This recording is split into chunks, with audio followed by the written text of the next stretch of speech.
Yeah. MFW.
This is Paulette on FiveEyes.tv. Today I have the pleasure of speaking with Lovella Ellis, who is a singer and songwriter.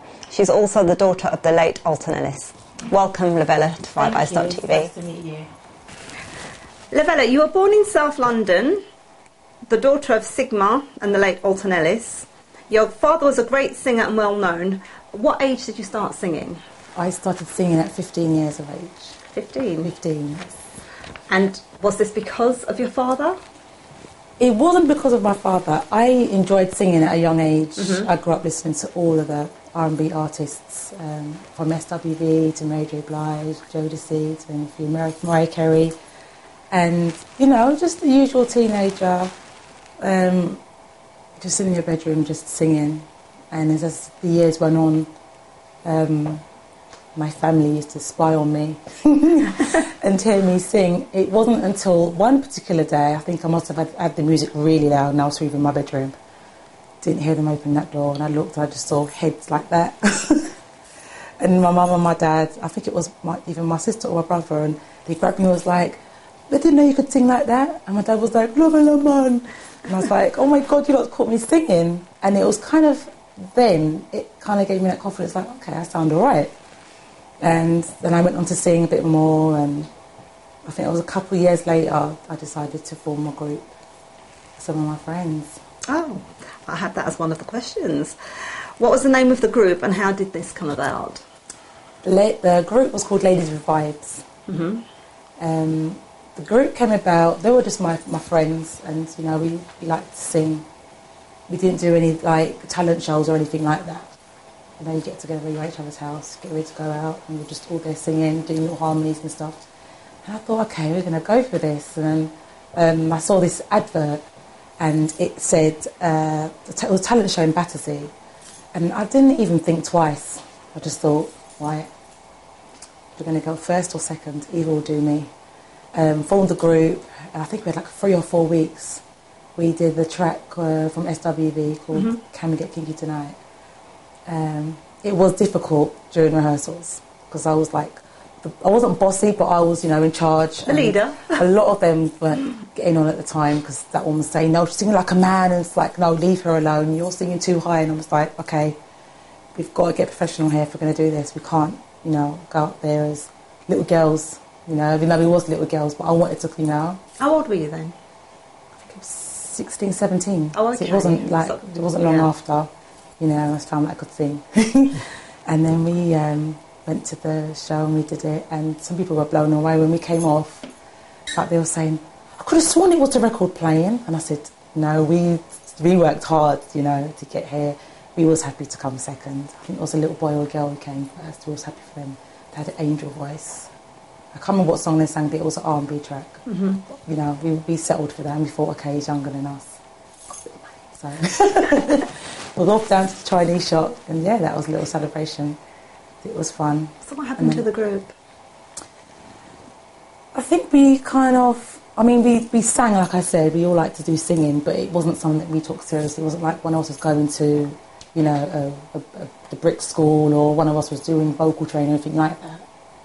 But I went on, you know, took it more seriously, and my manager JC came along not long after that.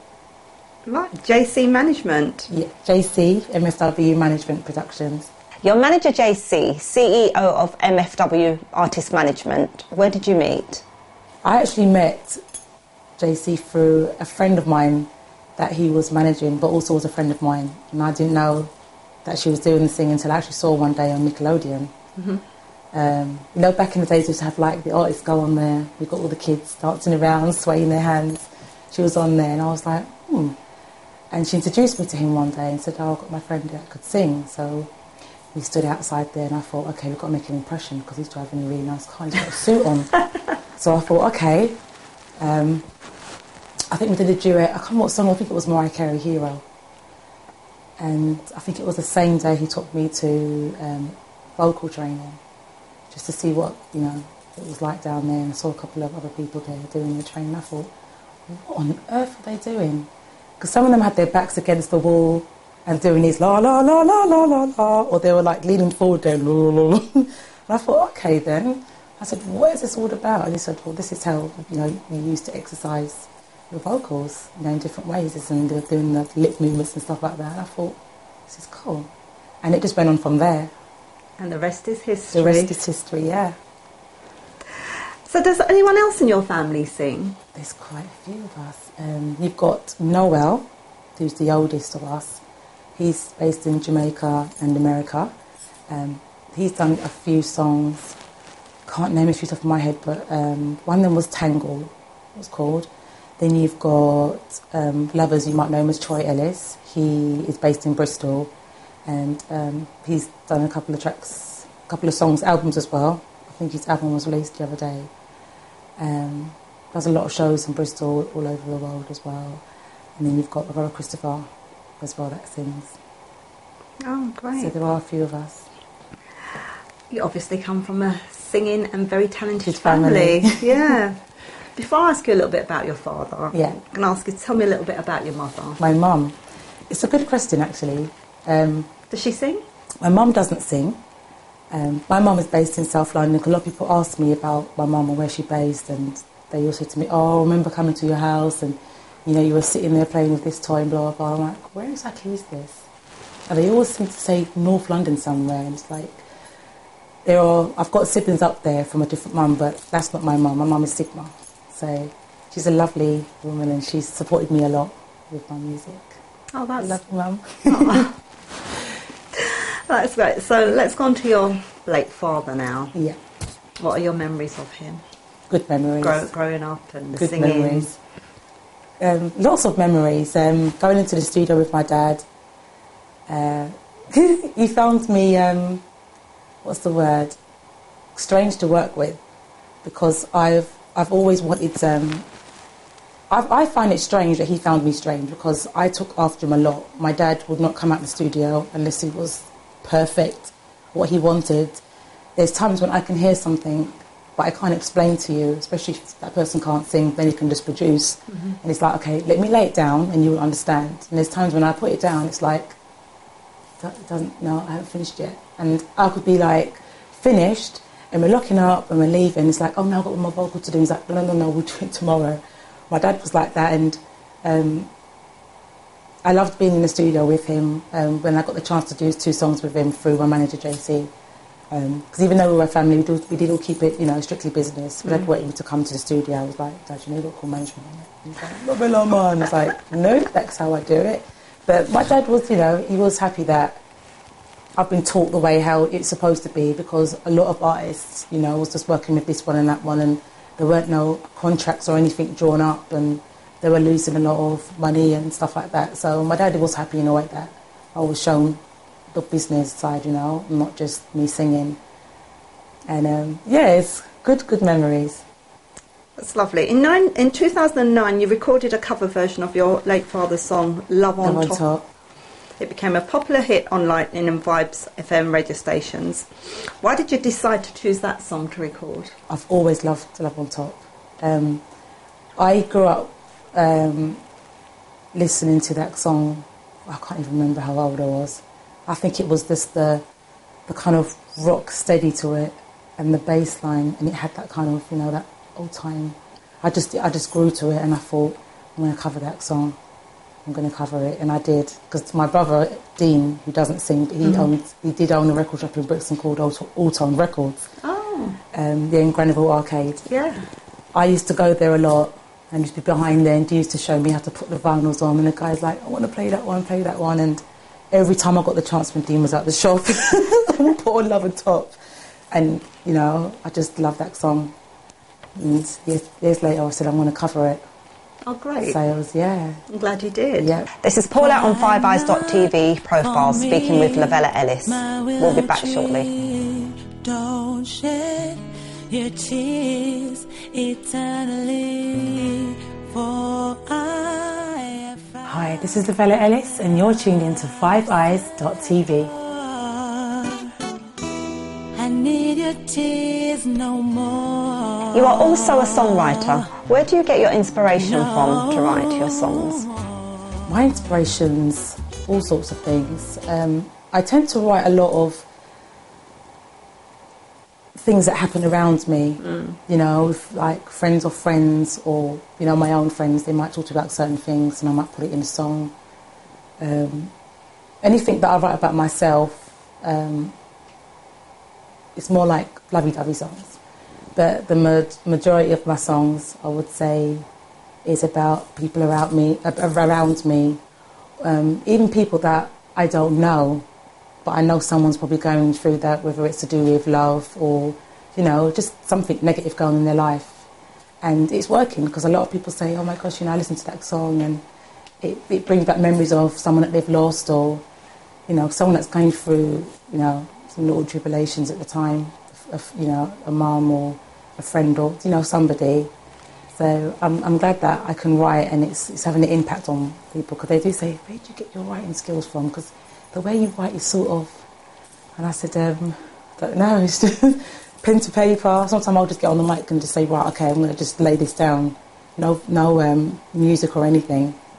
And then I can go back to it and then finish it off. Just whenever it takes you? Yeah. Have you ever got up in the middle of the night? I've done that. I've got up in the night where I'll be sleeping and I'm performing and I'm singing a song that I haven't even wrote yet. But I'm actually performing it and I've got up and I'm like, I'm trying to remember the words. Sometimes I probably get to like 2 lines and it's just gone. But then, you know, that dream that I had inspired me to write certain songs. So, yeah. Excellent. You did a duet with Neris Joseph. How did this materialise? Oh, love talking about this song. Come Out to Play. I heard Neris Joseph for the first time. It was Soul Rebel with Gappy Ranks. Mm-hmm. There was something in his, like a clarity or something in his voice, and I said today, I want to do a song with that man. There's just something, his voice is just unique, and I said I want to do a song with him. And within no time, Jay was like, I can hold that up, and I was like, I lie. And in no time, it was like, Neris Joseph, this is Lovella, and I was like, nice to meet you. And it just came about, you know, Neris said, okay, you've got these songs, and I thought, that one will do. And we just went along with it. And it's not as if, like, we spent a lot of time on the track or anything. I think it was 1 or 2 takes. It was one day. Oh, great. And it just, because I'm not used to singing in that key recently. I've been singing that key when I was younger. Mm-hmm. And I thought, okay, I'm going to go back to my high keys. And I did on that track. And I don't think we even got through the first verse. I just remember the music and everything just stopping. And I just saw Neris, and Jay's head was like, are you all done? And I said, yeah, it's me, no one else in here. I think it was how I sang the track, and it just went off from there. Together. Yeah, So I love that song. He sounds like Mr. Fix-It, JC does. He is. Mr. Fix-It can fix anything. I might have to borrow him. Anytime. Can you name some of the artists that you've worked with? Oh, gosh. Right, how long we got? Right. Janet Kay, Carol Thompson, Victoria Evans, Peter Huntingale, Mr. Vegas, Gappy Ranks. Oh my gosh, my brain. Ken Booth, John Holt. Wow. Oh, the list just goes on. Sandra Cross. There's so many of them. Do you prefer to work in the studio or perform on stage? I love both of them. Singing for me is not one of those jobs that you get up to and it's like, okay, I've got to get up today, I've got to pay the bills, I've got to go in. It's not one of them. I look forward to. Sometimes I've jumped up in the night and it's like 6 o'clock. Okay, it's not time to get up here. And the thing is, I try not to make myself, if I've got a schedule, I try not to get myself up too early because it will just destroy my whole day. So I'll start getting tired earlier. And then by the time I get in the studio, I sound like Barry White. I'm not really... Sexy. I'm not a nighttime singer. I couldn't go into the studio like 9 o'clock, 10 o'clock. Not now. I'm more of a daytime, so like from 9 in the morning till about 5, I could be in the studio all day. I love doing the music. I love doing it with a passion. Love it. So how do you feel when you're on stage? Oh, I love it. I mean, a lot of people say, oh, don't you feel really good going on stage? And I was looking at you and idolising you. I said, no, I'm not a god. You know, at the end of the day, I'm an artist and I enjoy singing and I want people to, you know, enjoy my performances. That's the main thing, you know, and come out and, you know, just support. That's the main thing, you know. But it is nice to go out there, especially when they've known your tracks for a while and you just tell the band or them to turn the PA down, you know, depending on what sort of set I'm doing, and you've got the crowd there going, and you're just like, ooh, it just feels, and they're enjoying themselves. It's really, really nice. It is nice, yeah. So have you performed abroad? I have. I've performed in Spain and doing a lot of other places in Europe, and also working on my European tour. So I'm looking forward to that. So where will you be going? I'll be going all over. I mean, I did Jamaica when my dad passed, and the year after, and then lots of other little places. Recently I've been doing like Birmingham, Bristol, Spain. So hopefully I'll be back out in Jamaica America, Italy, France. What about Reggae Sunfest? Have you ever done that? I haven't done Reggae Sunfest. I've done the one over here. I have been invited to do a couple of shows out there. It's just scheduling. Yeah. Because at the moment, as you know, I'm working on quite a lot of things for the next couple of months. So it's just getting things into place because everything's got to be timed. All right, so you mentioned that you've got a tour planned. Yeah. This is Paulette on 5eyes.tv. We'll be back shortly.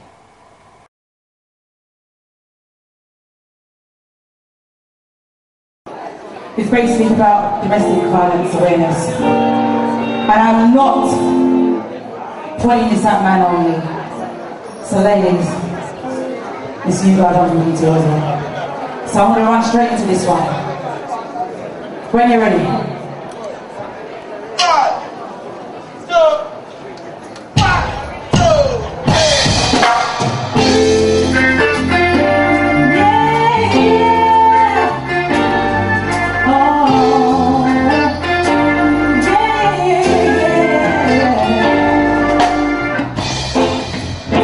You know something? Too much of one, yeah. And I'll take the whole part of it. Lovella Ellis. They say you love me and you're coming down my life like I'm busy. La la la la la la. Me never let me coming down my life to you like a beauty. You were my love. You were my everything. The love of God.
Do you have a new album coming out?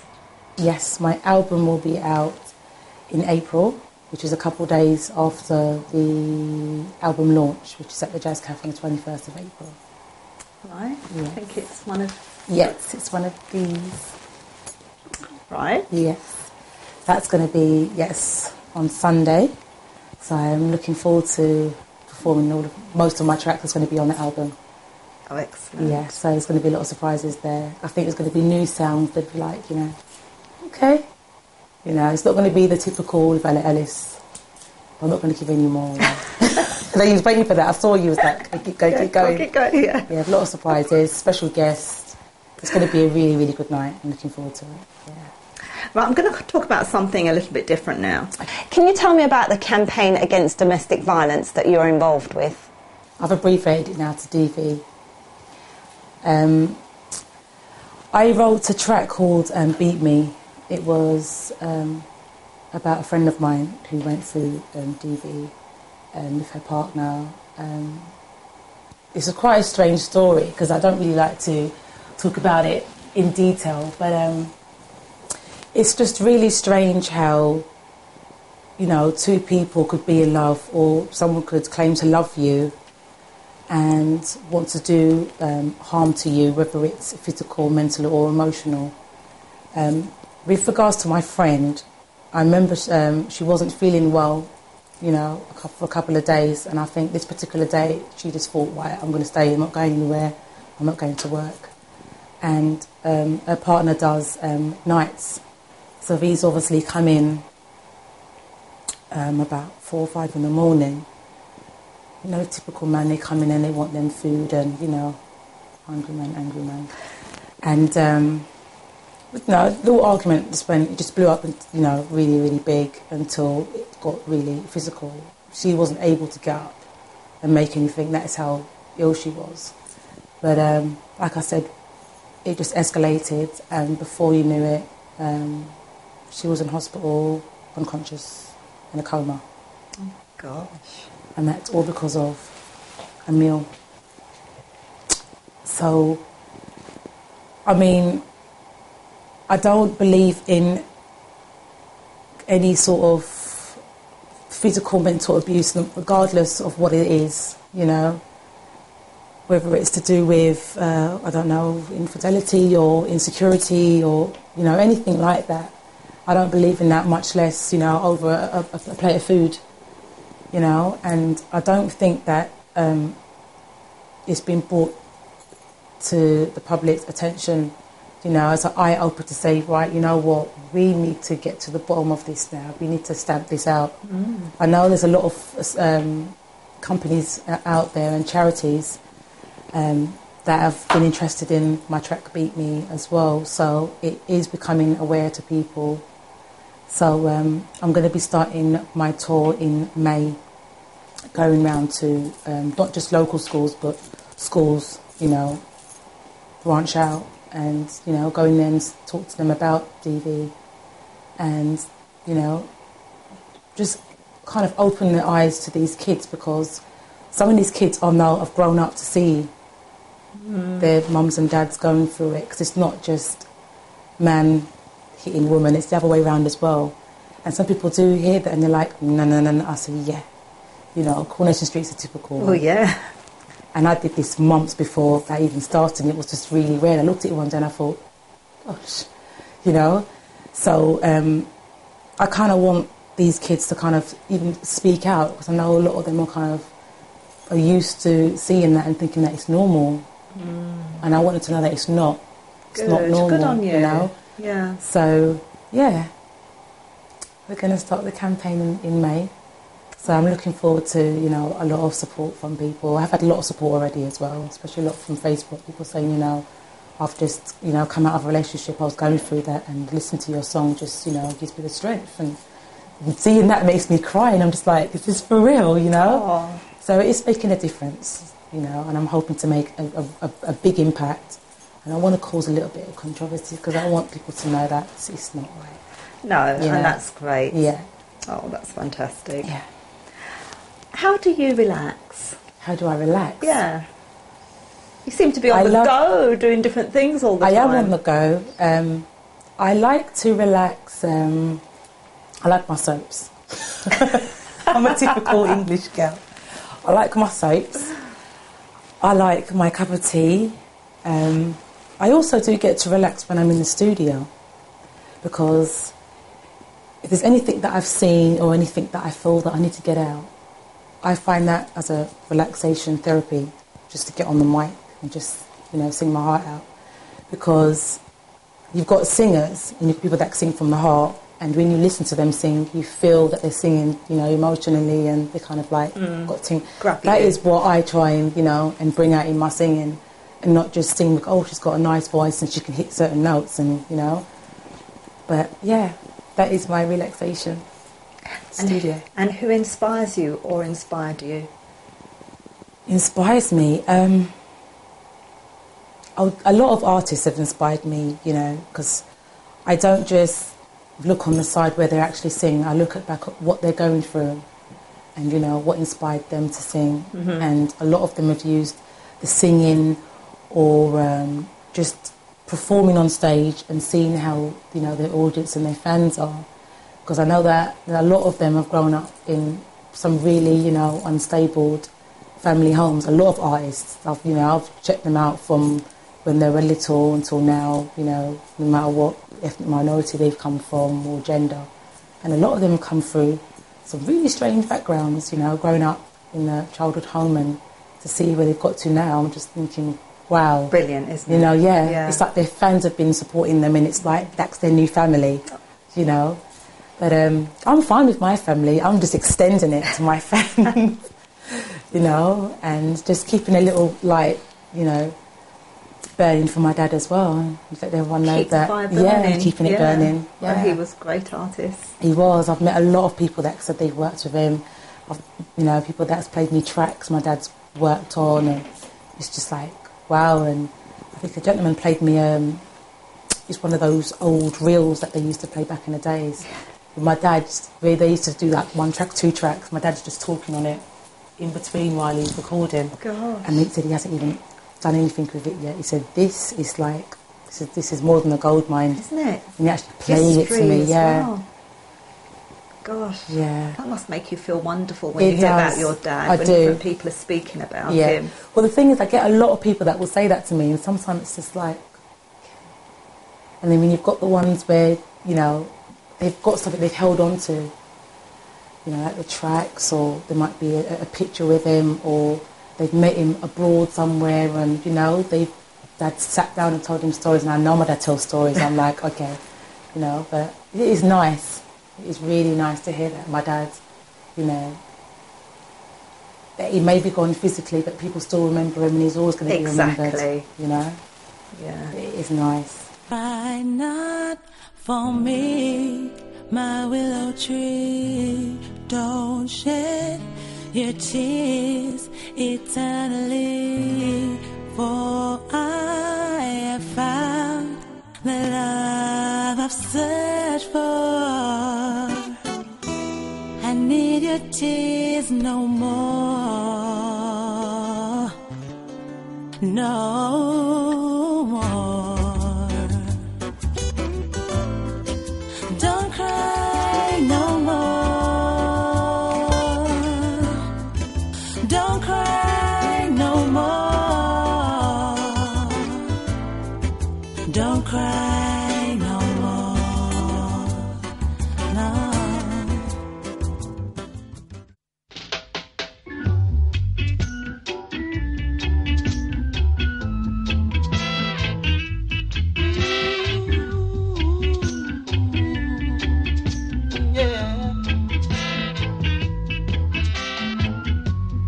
I don't know why, but I love you. I don't know why, but I do. You mentioned before that Ken Booth used to come to your home? He used to come to my house, yes. My mum's house on Wandsworth Road, Sigma. Oh, right. Yes, Sigma Ellis. He used to come to the house when he was little. John Holt used to come as well. He used to make me laugh when he used to come, because he had these kind of crazy locks going on. And Christopher, my brother, he used to be terrified of them. So he used to flash them everywhere, and he used to look like a lion to us when he was younger. He used to scream and bowl the place down. But yeah, there's a lot of them. How did you feel being around those artists when you were younger? I don't know. I don't know if it's just me, but I've never been like wow with any artist, you know, that I've worked with, like an idol sort of thing or anything like that. It's only when I got to like 15, 16 and I started remembering their songs and hearing their songs, and I'm thinking, that used to come to my mum's house, my mum and dad's house, and that one used to come, and you know, and it's when I got older and I thought, okay, you know, it was nice to know that my dad had these friends that were singing, you know, in the industry with him as well. Didn't kind of like, what's the word? Can't find the words now, but it was nice. Faze you? It didn't. Yeah, it didn't faze me as such, as in, oh my God. When I got older, it was nice to know that, you know, and I enjoyed growing up on their music. Yeah. It was nice. Excellent. Well, I'm not going to let you get off lightly. I'm going to put you on the spot now. Would like you to sing something. That's my favourite thing. Okay. Cry not for me, my willow tree. Don't shed your tears eternally, for I have found the love I've searched for. I need your tears no more, no more. That was lovely. Thank you. Did you write that song? No, I didn't write that song. That song, I remember doing that song when my dad recorded it many years ago.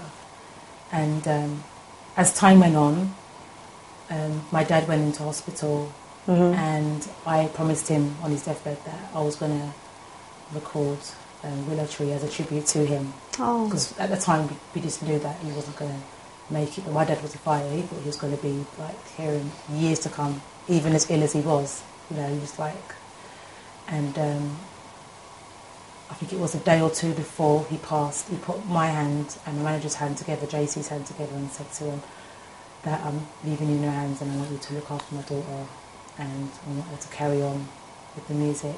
And I then decided to do that song as a tribute to my dad. And a lot of people have gravitated to that song, and I've also, you know, dedicated it to anyone that's lost somebody or someone that, you know, hasn't really got that long to live, to kind of, you know, have that song to remember them by. I remember when I was telling my dad I was going to do that, he did say to me not to cry anymore because I was crying. And so I actually input that into the track as well. So it's a lovely track. Oh, that's lovely. Yeah.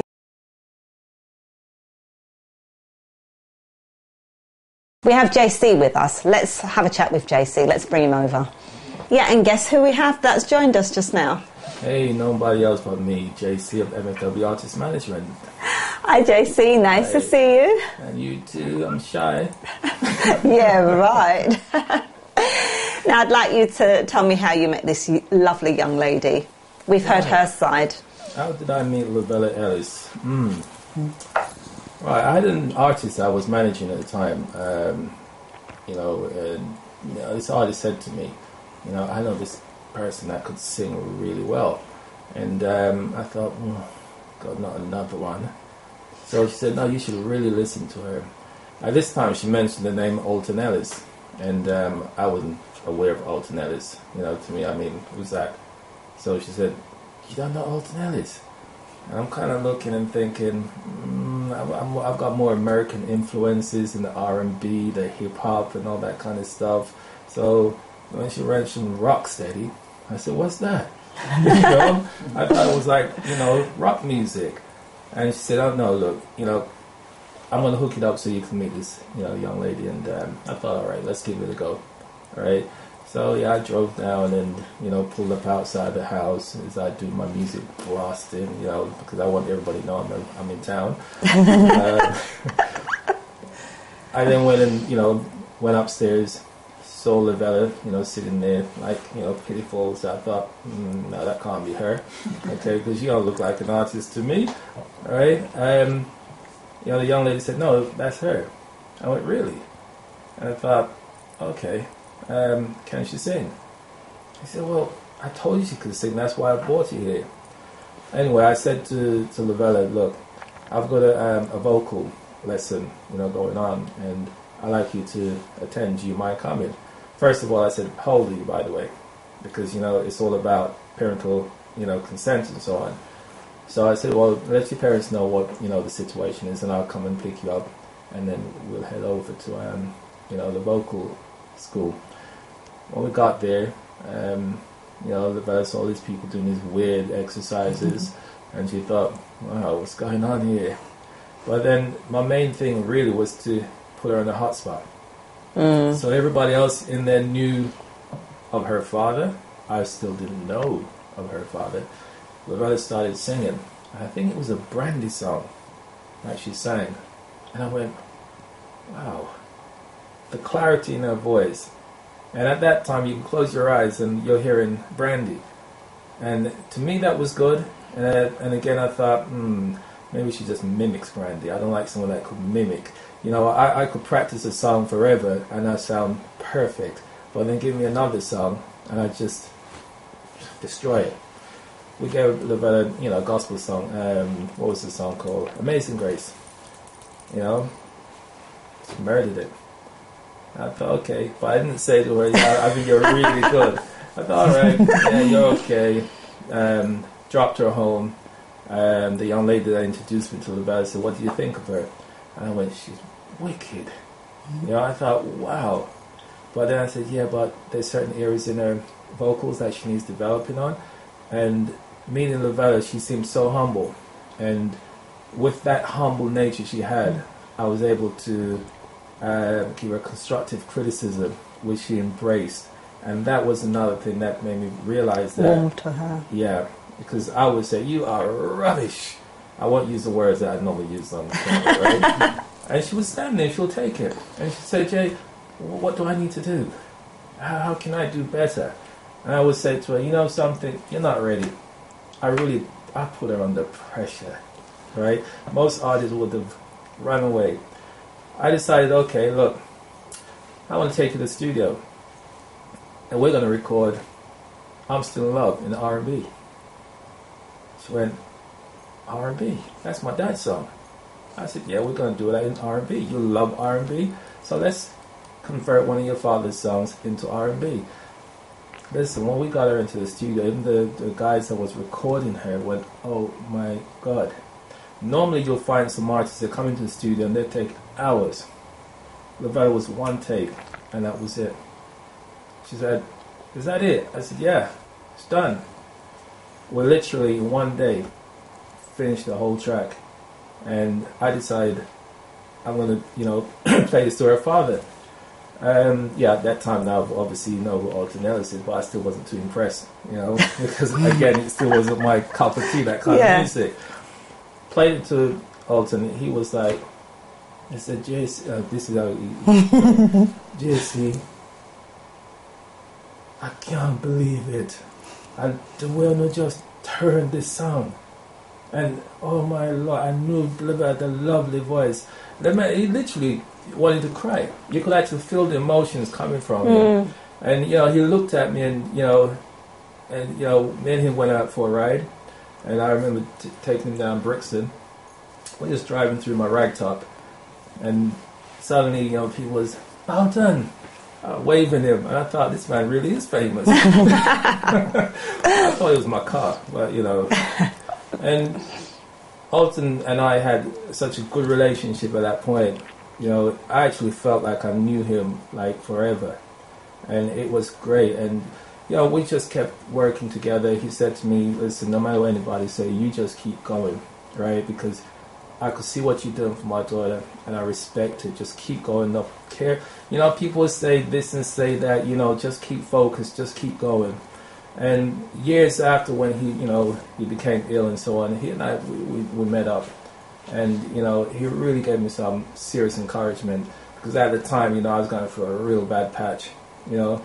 And like a father to a son, you know, he just like embraced me, you know, took me aside and, you know, just spoke to me direct. We've had some arguments, yeah, right? That's what makes a good relationship, exactly, though, isn't it? But at the same time, we had a lot of love, and I respected him so much. And, you know, unfortunately, we know he passed away. But during his passing was myself, Lovella, Christopher, and Dean, and Dean's daughter. I think her name is Keishana or something. Keisha or Rihanna, one of them. Right? We're left in the room with Mr. Ellis, and we stood there and watched him take his last breath. You know, I had to tell Lovella, I said, you know, go outside, go lie down, catch some sleep, because I actually knew what was happening, and I didn't want Lovella to see her dad, you know, like that. And I'm glad I did what I did. But we all, you know, myself, Christopher, Dean, and Keishana or Rihanna, one of them, we stood there and we watched him. At that time, Mrs. Ellis was on the phone, right? So I think Dean had the phone next to, you know, Alton as he was breathing, and he said, "Mom, that's it. That was his last breath. He's gone." Oh, you know, gosh. And that's it. That was an emotional moment. But I just kept firm, and I said to myself, you know something? I'm in this for life. You know, I've fought in this scenario for a reason. You know, yeah. And here I am today, supporting Lovella, doing the best I can, and I know Alton's spirit is around, and he's, Yeah. you know, he's loving what's happening. You know, he's happy for Lovella, and I know he's happy for Chris. You know, check this out: Alton Ellis. And you have Christopher Ellis, right? Alton and Alton Ellis, right? And now you got Christopher Ellis and Lovella Ellis. So the legacy is continuing. Yeah. So directly, Alton's spirit is still here, you know, and people are embracing what, you know, his siblings are doing. And I'm proud to be involved in what's happening. And, you know, I mean, I'm babbling on too much. I hope you caught some of this, all right? there are times where I hear people say, like, you know, why is Lovella using, you know, the name, you know, Alton Ellis, his daughter? You know? When I sit back and look at that, They say it wrong anyway, because he's daughter of a legend. so why can't you not use the name? That's her father. Yeah. You know, I hear people, fans of hers, arguing with other people, saying, look, it's not her fault she's, you know, born into reggae royalty. You know, because if you were born into reggae royalty, what would you do? Right? Lovella likes to develop herself as an artist in her own right. Yeah. Right? She will cover some of her dad's songs because of what the people want to hear. Right? But her own material is totally original and totally different from what Alton Ellis is doing. Henceforth, her album. The album's called Versatile, all right? And that should give you a clue of what to expect on the album. And I'll say no more. Thank you very much. Hi, this is Lovella Ellis, and you're tuned in to Five Eyes TV. It's Paulette on 5eyes.tv. I've just been speaking with Lovella Ellis, the daughter of the late Alton Ellis, who's a singer and songwriter. Lovella, it was a pleasure having you share your life and experience with us here on 5eyes.tv. Thank you. Follow me on Facebook and get updates on my shows. My track called Beat Me is available to download on iTunes, and it'll be out available in the shop soon, so look out for the posters around London. Every day I wonder if your love will come out to play. Every day I wonder if your love will come out to play. If I could see you now, I will open the door to your heart and walk right in. It will be a thrill, baby. I will be yours, 'cause it will open your mind and show you what my love's all about. Just give it a try, baby. But how long should I wait, baby, for you to be my baby? It's every day I wonder if your love will come come out to play. Every day, I wonder if your love